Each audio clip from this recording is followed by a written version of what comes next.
It's a cliché because it's true. With just 270 minutes plus extra time left to play, anyone can win the Champions League.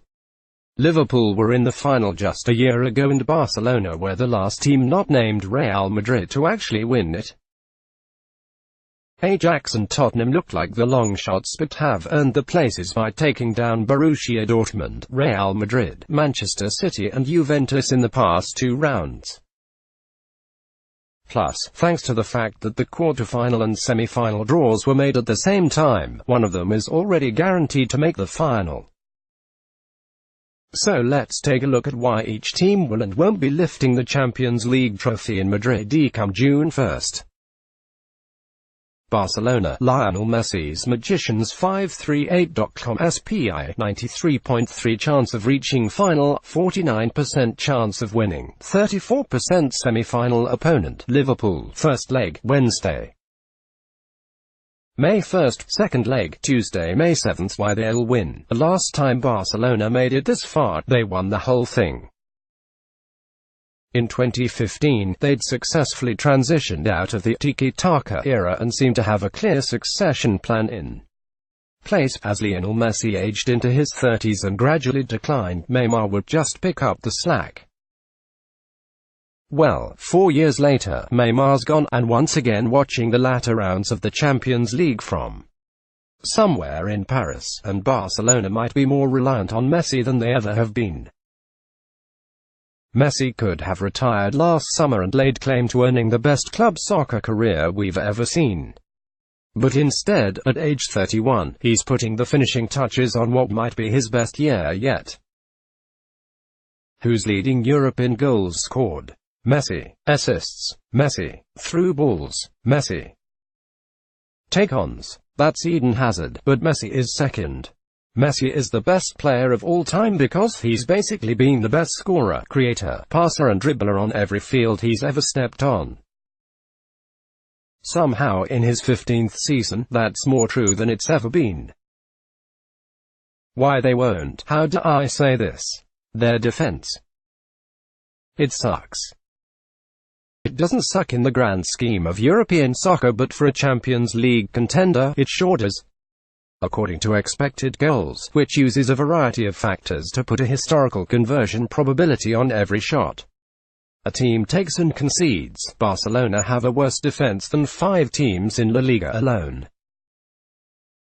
They don't dominate possession or press as effectively from the front as they used to, and the guys who always cleaned things up on the back end, namely Sergio Busquets and Gerard Piqué, have aged into the 30s.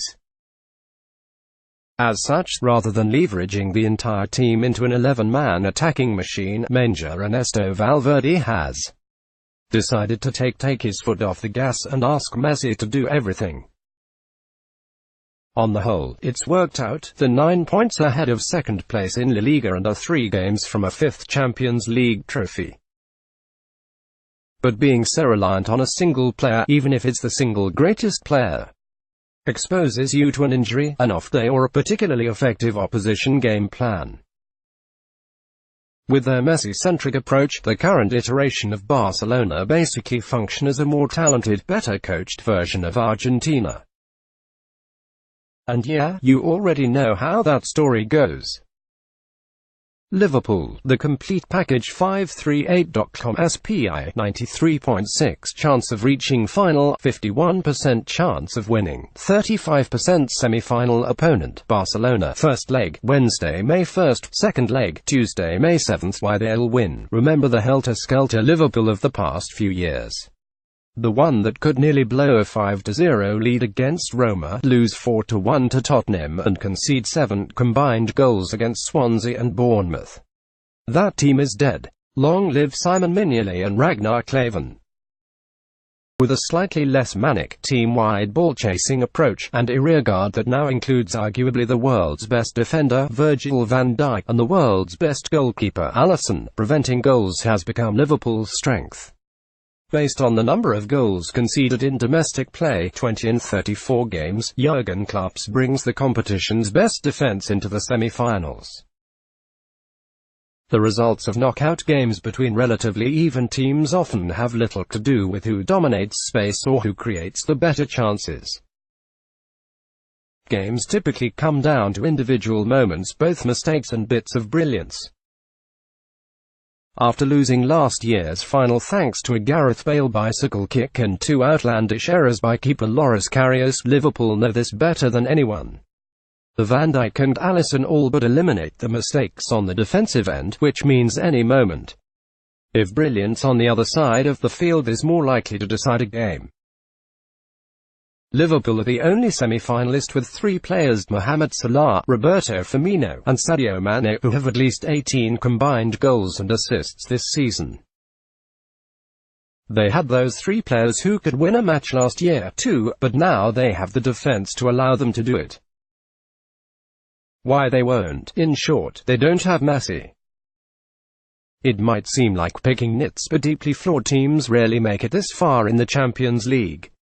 That high-flying front three provides the unpredictability of a goal coming from anywhere across the attack, but the team still doesn't have a standout creator who can break down a defense and magic up a chance for a teammate.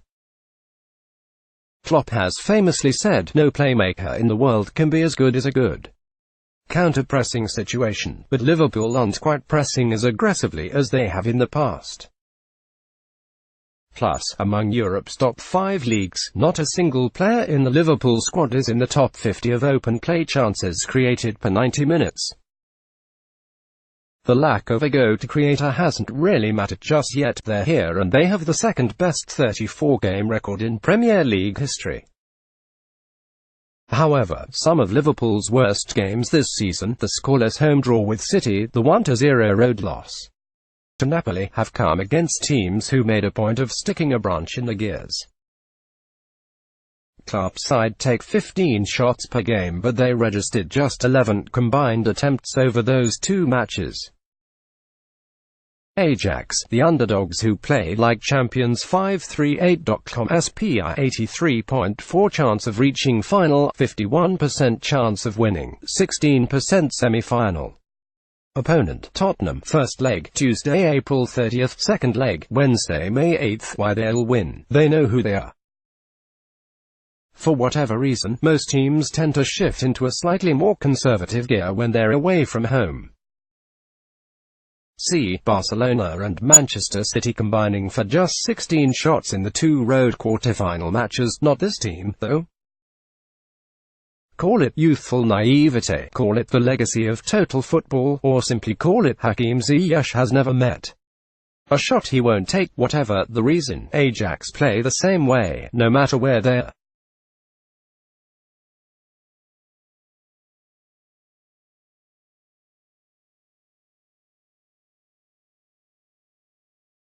They followed that up by taking down Cristiano Ronaldo and Juventus with a thumping 2-1 victory that could have been 5-1 on a different day. Ajax don't grind out victories, they vaporize any team that's in their way. Ajax's most recent annual revenues were £81 million. As for the fellow semi-finalists, Tottenham brought in £372 million, Liverpool £455 million and Barcelona £612 million. The typical underdog knows the odds aren't in their favour, so they play a reactive style that cedes possession, limits the quality of the opposition's chances and creates space on the other end for the occasional counter-attack or set-piece.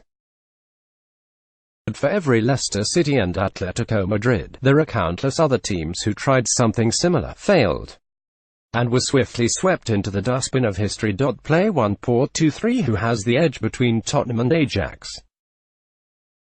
ESPN FC's Craig Burley believes Tottenham and Ajax will be the tie of the round, after both sides reached the semi-finals in dramatic fashion. The reason Ajax have made it this far, and could go even farther, isn't that they've played the probabilities properly and caught lightning in a bottle. No, it's this: even though the finance say the David, they play like the Goliath. Why they won't? What happens when they can't play the game? Ajax's wins were predicated on passing over, around, underneath and through their opponents.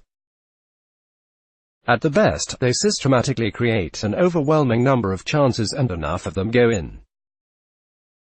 Neither Real Madrid nor Juventus are teams that will automatically dominate possession, and neither side has an effective, swarming counter-press. So, they both allowed Ajax to play the way they want to play. In 3 of the 4 games against those two sides, Barca-bound Frenkie de Jong completed more passes than anyone else on the field. What happens if an opposition press, much like Tottenham did with Chelsea's Jorginho, removes him from build-up play? What if their opponents dominate possession and field position? Can Ajax shift into a more vertical, counter-attacking approach? Or do they need the ball in order to generate enough shots to score? Of the 4 remaining teams, Ajax have to answer the most questions. Tottenham, the never-say-quit collective 538.com SPI 84.1 chance of reaching final, 49% chance of winning, 15% semi-final opponent, Ajax, first leg, Tuesday, April 30th, second leg, Wednesday, May 8th, why they'll win, they have one of the best finishers in the world. But, you say, Harry Kane is out for the year. To which I respond, meet this guy. Forget the emotional torture of VAR. Briefly ignore Pep Guardiola's inability to either wear his hood properly or coach Manchester City beyond the Champions League quarter-finals. City vs. Tottenham was absolute madness, but beneath all of the narratives and emotions, there's a simple story. Tottenham converted a high percentage of the chances and City didn't. They each scored 4 goals, but according to 538, City created 3.7 expected goals worth of chances, while Tottenham registered just 1.6. Part of that is luck, and part of it is that they have Son Heung-min. Most players over time score roughly around the same number of goals as expected, but a handful, like Messi and Son, consistently finish at a much higher rate. Over the past 6 years, for the website Understat, Son has scored 53 goals in domestic play on just 35.75 expected goals. He's equally adept with either foot, 30 with his right, 21 with his left, and if Tottenham manage to lift the first ever European Cup, there'll be 2 of the biggest reasons why. It was Man City vs. Spurs, the greatest CL game ever. Why they won't. Son is suspended for the first leg against Ajax and they're simply running out of players. Making it this far is an incredible achievement for a club that hasn't signed a new player in either of the past 2 transfer windows, a first for the Premier League. Mauricio Pochettino has pieced together various lineups that barely contain anything that could legitimately be described as a midfield, but the club's lack of ambition in squad building, coupled with a number of key injuries and the regular attrition of a long season, has left him terribly thin. Against Man City on Wednesday night, Moussa Sissoko, once an outcast whom Pochettino has been forced to reintegrate into the midfield as a key cog, went off injured in the first half and was replaced with Fernando Llorente, who is 34 years old and absolutely not a midfielder. The team has plenty of extra central defenders and fullbacks, but there's close to no cover remaining in the midfield or the attack. Currently 1 point clear of 5th place Chelsea, and with a game in hand, Spurs have 5 close to must-win Premier League games left, in addition to the 2 legs against Ajax and a potential European final. Ajax, Barcelona, and Liverpool all enter this stage of the tournament with what are close to the first-choice sides fully intact. Even in the best-case scenario, Tottenham just won't be able to say the same.